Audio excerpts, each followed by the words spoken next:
आओ हम यहोवा की आराधना करें। क्रिश्चियन चर्च भोपाल की ओर से आप सबों का हार्दिक अभिनंदन। परमेश्वर के वचन को पढ़ने में हमारी अगुवाई भाई आशीष जेकब करेंगे। परमेश्वर का वचन महिमा के योग्य है। मैं पढ़ूंगा यूहन्ना रचित सुसमाचार उसका 12वां अध्याय 25 से 26वां पद।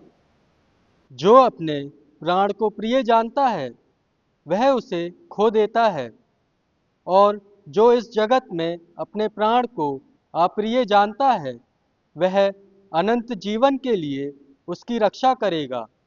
यदि कोई मेरी सेवा करे तो मेरे पीछे हो ले, और जहाँ मैं हूँ वहाँ मेरा सेवक भी होगा।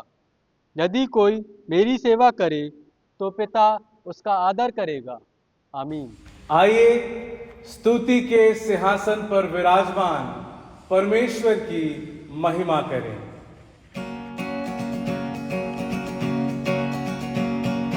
यहोवा चरवाहा मेरा, कोई घटी मुझे नहीं है। हरी चराइयों में मुझे स्नेह से चराता वो है। यहोवा चरवाहा मेरा,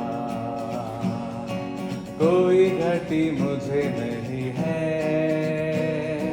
हरी चराइयों में मुझे स्नेह से चराता वो है। मृत्यु के अंधकार से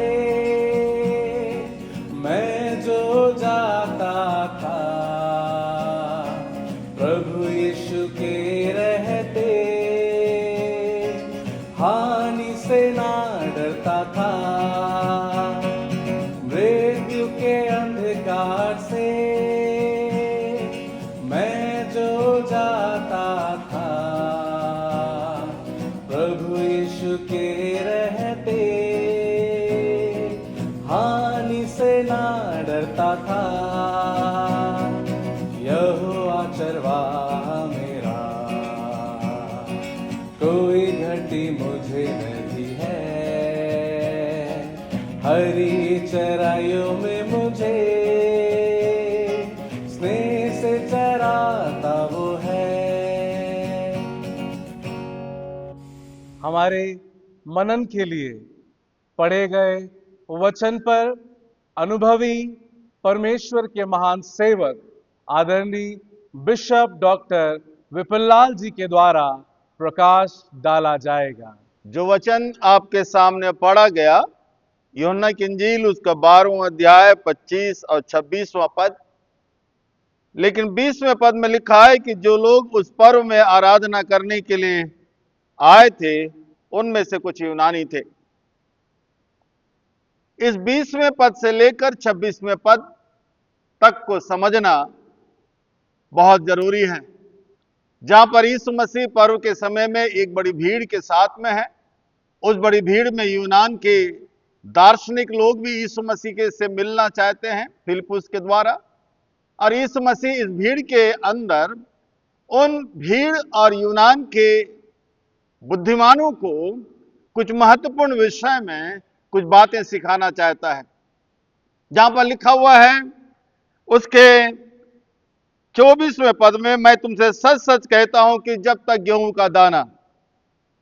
इस पूरी घटना के अंदर प्रभु यीशु मसीह ने जीवन और जीवन से जुड़ी हुई सेवाओं के ऊपर लोगों को एक नया दर्शन, एक नई शिक्षा देने का प्रयास किया, ताकि लोग इस बात को जान सके कि मनुष्य का जीवन बहुमूल्य है, और यह जीवन उस समय बहुमूल्य बन सकता है जब जीवन के अंदर गेहूं के दाने के रूप में मनुष्य का जीवन व्यतीत ना हो।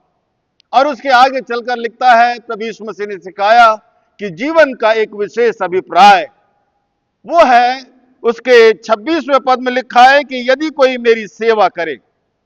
मेरे जिस मित्रों, हमारे मनन और चिंतन का जो विषय है कि मेरे जीवन के अंदर परमेश्वर के द्वारा दी गई सेवा का मूल्य, इस बात को जानना बहुत जरूरी है।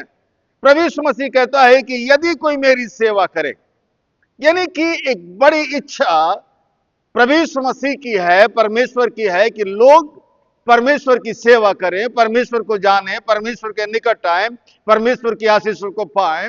लेकिन इसका निर्णय आपको और मुझको करना है। मैं इस बात के लिए बाध्य नहीं हूं कि मैं परमेश्वर की सेवा करूं।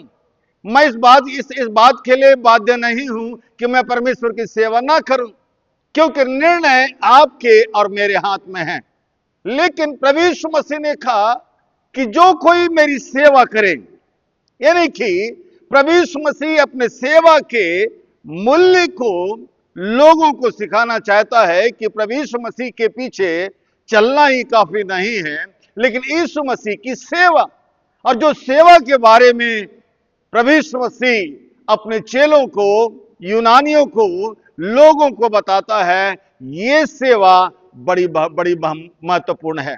इस अंश को समझने के लिए मैं आपके साथ में पहला शामूएल नबी की किताब उसके 15वें अध्याय के अंदर मैं आपका ध्यान ले जाना चाहता, जहां पर खुदा के कलाम में लिखा है कि साउल के बारे में है, और साउल के साथ परमेश्वर के सेवक के बारे में लिखा हुआ है कि परमेश्वर ने साउल के पास अपने सेवक को भेजा, और उस सेवक के द्वारा साउल को इस बात को बताना मांगता है, जहां 17वें पद में लिखा है कि साउल से शमूएल ने कहा, जब तू अपनी दृष्टि में छोटा था, तब क्या इस्राएल के गोत्रों का प्रभाव का प्रधान ना हो गया, और क्या यहोवा ने इस्राएल पर राज करने के लिए तेरा अभिषेक किया।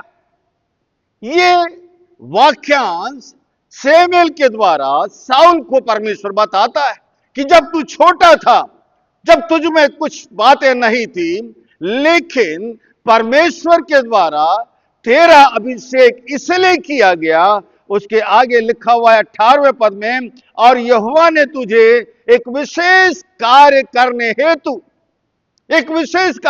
हेतु यूहन्ना की इंजील 12वें अध्याय में यीशु मसीह कहता है कि मेरा समय आ गया है, वह समय आ गया है। और पहला शामूएल उसका 15-18वें पद में कहता है एक विशेष कार्य करने हेतु तेरा अभिषेक किया गया। लेकिन हम पढ़ते हैं एक विशेष कार्य क्या था। परमेश्वर के वचन में लिखा है कि परमेश्वर का आदेश था साउल के लिए कि तू अमालेकियों का पूरी रीति से तू नाश करना। लेकिन हम पढ़ते हैं इसी अंश के अंदर कि साउल ने अमालेकियों को तो नाश किया, परंतु अमालेकियों की संपत्ति, अमालेकियों के जानवर को उसने बचा लिया। लेकिन जिस समय शमूएल साउल के पास में पहुंचता है, और उसके 13वें पद में लिखा हुआ है, तब साउल ने कहा कि मैंने यहोवा की आज्ञा पूरी की। ये बड़ा अंश बड़ा कठिन है कि साउल के जीवन में यह बात बैठ चुका है कि परमेश्वर ने उसे अमालेकियों को नाश करने के लिए कहा है, लेकिन अमालेकियों के जानवर, अमालेकियों की संपत्ति वो नाश नहीं करता। लेकिन साउल कहता है कि मैंने परमेश्वर की आज्ञा को पूरा किया। लेकिन खुदा के वचन में लिखा, शमूएल ने कहा कि तूने परमेश्वर की सेवा को पूरा नहीं किया। परमेश्वर की सेवा परमेश्वर की आज्ञाकारिता के ऊपर आधारित है। परमेश्वर की सेवा हमारी इच्छा पे नहीं है कि हम जैसा करना चाहें, हम जैसा सोचना चाहें, हम जैसा चलना चाहें, जैसा बोलना चाहें, जैसा रहना चाहें, जैसा उठना चाहें, जैसा बैठना चाहें, नहीं। लेकिन परमेश्वर की सेवा परमेश्वर की आज्ञा के ऊपर आधारित है। इसलिए प्रभु के वचन में लिखा हुआ है, उसके 23वें अध्याय के अंदर प्रभु कहता है कि क्या तू इस बात को नहीं जानता है कि परमेश्वर होम बलि और मेल बलि से उतना प्रसन्न नहीं होता जितना कि अपने बात के माने जाने से। परमेश्वर की सेवा, हमारी जिंदगी में न जाने कितनी बार परमेश्वर सेवा करने का अवसर परमेश्वर हमें देता है। सेवा ना तो कोई छोटी है, ना तो सेवा ना कोई बड़ी है, लेकिन परमेश्वर की सेवा सेवा है। लेकिन परमेश्वर चाहता है कि हम परमेश्वर के द्वारा दी गई सेवाओं को परमेश्वर की आज्ञाकारिता में, परमेश्वर की आज्ञा के अनुसार उन सेवाओं को करें जो परमेश्वर ने हमारे जीवन के लिए ठहराया। परमेश्वर साउल से कहता है एक विशेष कार्य करने हेतु। आज की कलीसिया में, आज की कलीसिया के लिए यह परमेश्वर का विशेष कार्य क्या है? एक विशेष कार्य क्या है? लेकिन हम पढ़ते हैं मत्ती की इंजील उसका 28वें अध्याय में प्रभु यीशु मसीह ने अपने स्वर्गारोहण के पहले अपनी कलीसिया को यह आदेश दिया, यह आज्ञा दिया कि सारे संसार में जाकर परमेश्वर के सुसमाचार का प्रचार करना है। यह परमेश्वर की आज्ञा है। यह कलीसिया की इच्छा के ऊपर आधारित नहीं है कि हम प्रचार करें या ना करें, यह हमारी इच्छा पर है। नहीं, गलत। यदि हम प्रभु की कलीसिया में हैं, यदि हमने प्रभु की कलीसिया में रहते हुए प्रभु के द्वारा जीवन को पाया है, उद्धार के अनुभव को पाया है, तो प्रभु की आज्ञा हमारे लिए है कि हम सुसमाचार का प्रचार करें। और इस आज्ञा को आज हम कहां तक अपनी कलीसिया में पूरा कर रहे हैं? आज कलीसिया की आध्यात्मिक उन्नति इस बात में नहीं है कि हमारे पास में कितनी खूबसूरत बिल्डिंग है। कलीसिया की आध्यात्मिक खूबसूरती इस बात में नहीं है कि हमारे पास में कितनी सुख और सुविधाएं हैं। कलीसिया की आध्यात्मिक उन्नति इस बात में नहीं है कि हमारे पास में कितना प्रॉपर्टी है। कलीसिया की आध्यात्मिक उन्नति की खूबसूरती इस बात में नहीं है कि हमारे चर्च में कितने हजारों लोग चर्च के अंदर बैठते हैं। लेकिन परमेश्वर के कलीसिया की सबसे पहली खूबसूरती इस बात में है कि वो कलीसिया जो सुसमाचार का प्रचार करे, परमेश्वर के सुसमाचार का प्रचार करे। इसलिए एक बहुत बड़े प्रभु के सेवक ने कहा कि 7 समुद्र पार करके जाने वाला व्यक्ति, हर व्यक्ति मिशनरी नहीं होता।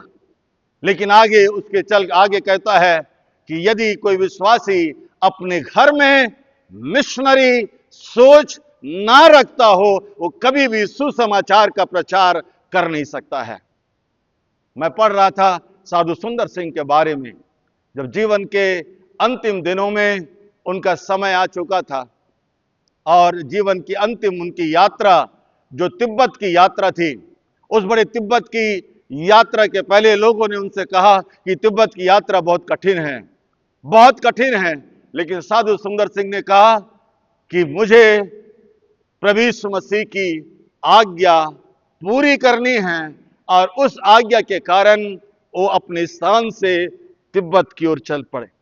और तिब्बत में जाकर उनके साथ में क्या हुआ, तिब्बत में जाकर उनके जीवन का अंत कैसे हुआ, तिब्बत में जाकर उनका जीवन कैसे समाप्त हुआ, यह हमें नहीं मालूम। लेकिन इतना मालूम है कि तिब्बत की जो यात्रा थी उनके जीवन की सबसे बहुत महत्वपूर्ण यात्रा थी। प्रभु यीशु मसीह ने कहा कि जो मेरी सेवा करता है, परमेश्वर ने साउल को सेवा करने का अवसर दिया, लेकिन उसने उस सेवा के अवसर को गंवा दिया। आप और मैं कहां हैं? क्या मैं प्रभु के सुसमाचार की सेवा करना चाहता हूं? यदि चाहता हूं, अपने जीवन को प्रभु के हाथों में सौंपे। यदि नहीं सेवा कर रहे मेरे मित्रों, तो इस अवसर को अपने हाथ से ना गंवाएं। प्रार्थना करें। हमारे जीवित अनुग्रहकारी प्रभु, तेरे द्वारा दिए गए इस महान सेवाओं के लिए आपका धन्यवाद करते हैं। हमारी प्रार्थना है हमारा देश, संपूर्ण संसार तेरे सुसमाचार से भरा जाए। ऐसी सेवा करने का अनुग्रह हर एक विश्वासियों को दे। प्रभु यीशु के नाम से मांगते हैं, आमीन। परमेश्वर हमारी सहायता करे ताकि हम सब मिलकर प्रभु के सुसमाचार को संसार तक पहुंचा सके। आमीन।